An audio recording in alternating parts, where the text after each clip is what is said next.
Okay, this could also resonate with any Gemini placement in your chart. So Gemini, when I got into your meditation, I first of all, in the pre-shuffle earlier, I heard Pon de Replay by Rihanna. You could be dealing with a Pisces or someone that has an Aries placement in their chart as well. Pon de Replay, though, it's just a very uplifting song. But then, when I got into your meditation, I saw a book being like flipped through, and then someone landing on the page, pointing at it, and then reading down the page. And it looks like an ingredient checklist. So something that you have been putting together for some time is finally, like, you've been putting the pieces together for a long time. You have put the proper ingredients out there to build something up, to create something, is what I'm hearing. Okay, and over the next couple weeks, it will be coming through for you. Okay, let's go ahead and we're going to pull from the Moonology deck, and we're going to see what other messages we have for Gemini. What other messages do we have for these beautiful Gemini? We have Believe in the Impossible, Blue Moon. That came up for Cancer too, and that was the first card, so you might be dealing with the Cancer. Have that in your chart. Then we have The Answers You Need Are Coming, Full Moon in Gemini. I have a little bit of this, a little bit of that in my head as well. Your commitment is being tested. So, for you, Gemini, when it comes to, and then we have a fiery climax approaches, full moon and Aries, of course. I was going to say, anyways, with Believe in the Impossible, I feel like that you have orchestrated something. You've been orchestrating something in your life that I feel like this is a form of manifestation for you. That you've been trying to build something in your life for some time, and you have been trying to work out all the kinks and get it to come together. And maybe at one point, you thought that it would never happen. Well, it's happening, okay, with the Believe in the Impossible. With the blue moon, we have a blue moon August 31st of this year. It's in Pisces, okay? And the next blue moon that we'll have won't happen until 2026. So I will say that for you, this is an opportunity that comes around every now and then, which means that you have finally got the right concoction in front of you. Like, you are using the right practice in front of you to get what you want. All right, and I feel like that is something that you're going to be called to remember. So when things come out to play with the answers you need are coming, I do strongly suggest, and I feel like Spirit would greatly encourage you to meditate, do some intuitive writing at this time. Of course, pay attention to your dream state, pay attention to your downloads, see like what really is an intuitive hit, what's really occurring.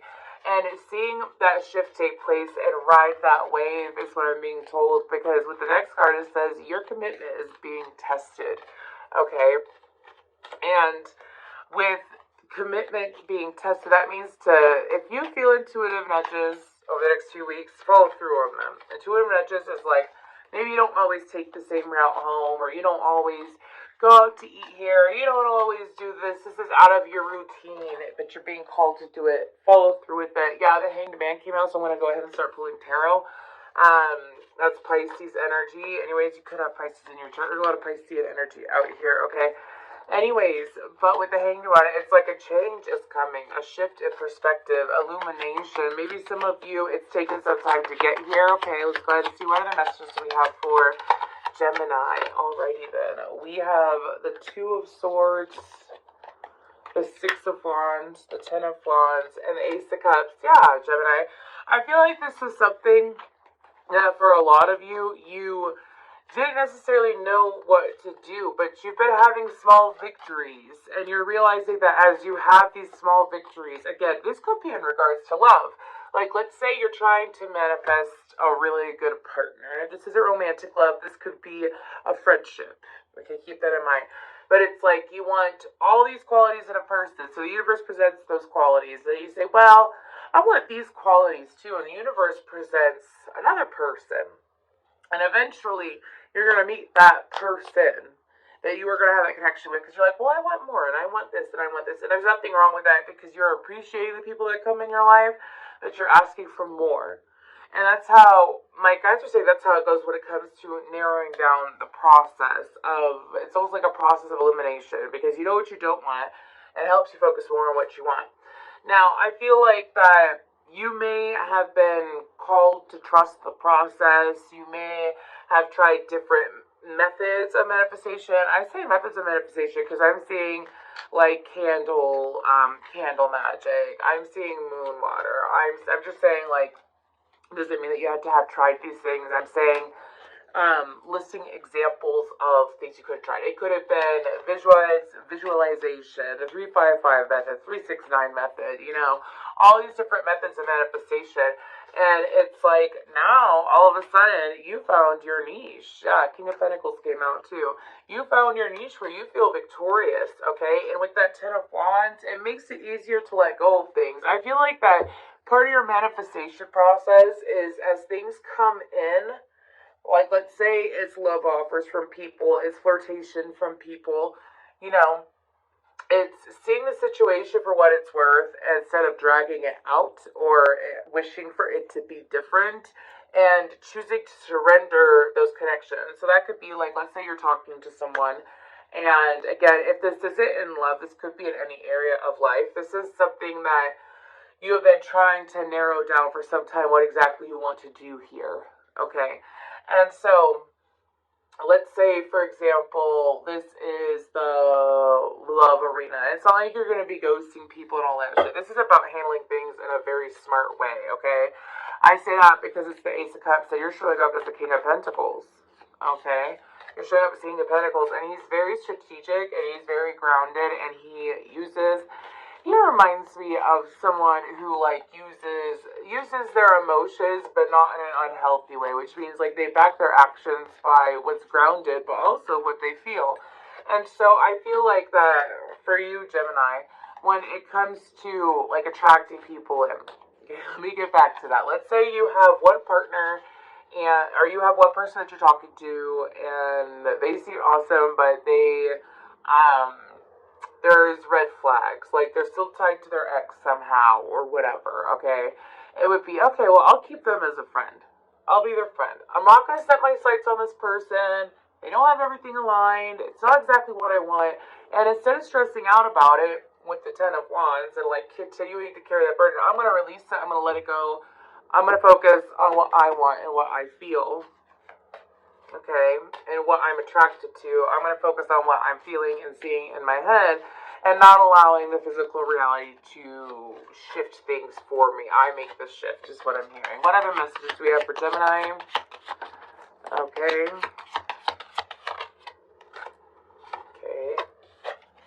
Eight of Pentacles, Page of Cups, Judgment, and the Queen of Pentacles, and I'm being told that's it. And on the bottom, we have, on the bottom, we have you with the Lover's card. So, Aries, Scorpionic, we have the King and Queen of Pentacles out, okay?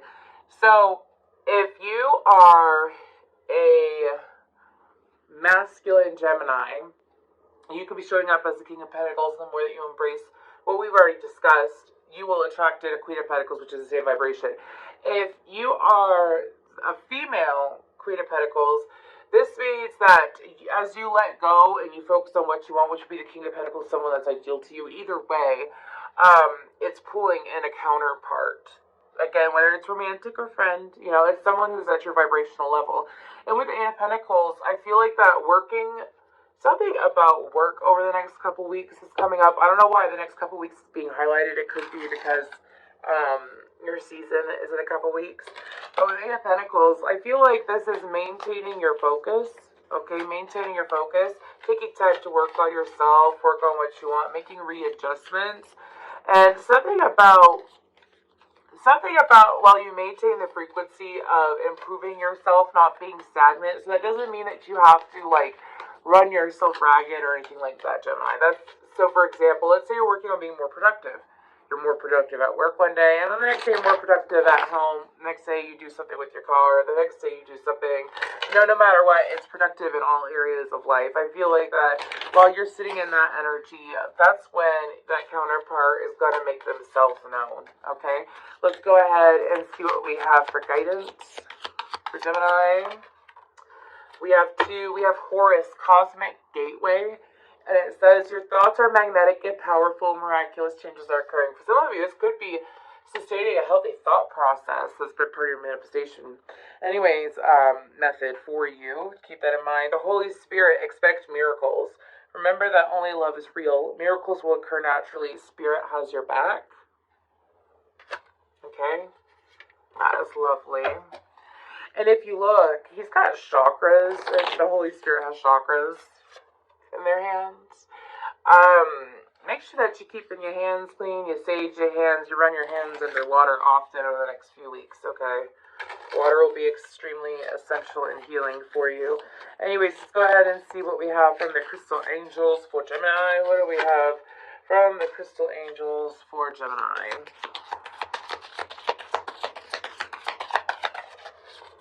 What do we got for Gemini? I'll get one more. We have... Okay.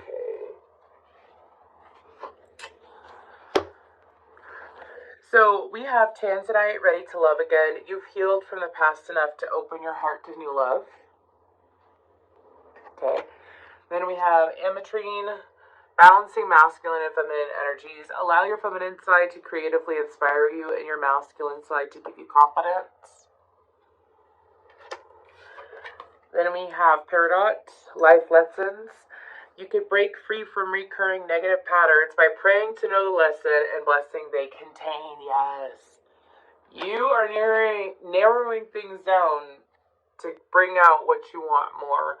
So if you look at the things that are right, like opportunities that are coming in, if they're past losses and whatnot, it's like you see it, see the red flags, you move away from it, you acknowledge it, you're grateful that you see it, you know better now, is what my guides are saying. Watermelon, tourmaline, stress reduction, de-stress your mind, body, and schedule as you need to rest, recharge, and revive.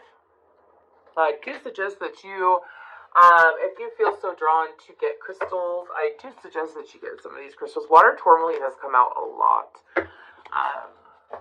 Could be very important over the next couple months. Anyways, we have the Gothic Oracle deck too.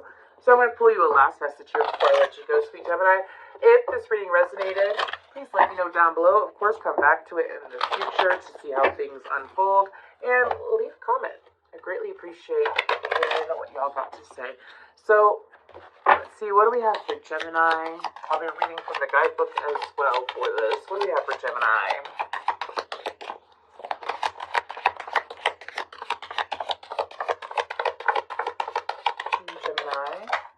There we go. We have Await the Night. Sorry for that glare. And let's see. Await the Night. It says freedom. True freedom is living a life that allows for choice without constraints. We might think of freedom as being physical, like the vampire or coffin during daylight hours. But freedom of thought and expression, especially in being our authentic selves, is a privilege not everyone has the luxury of. If you have drawn this card, it can represent both the nature of being controlled and the act of releasing yourself from restriction. Now might be the time to fight for your own freedom, whether that means doing what you wish to, saying what is on your mind, or cutting ties with those who wish to hush you or keep you under control. This card asks that you consider how free you really are within a given situation or relationship. What might you need to say or do to experience true freedom and live an authentic life?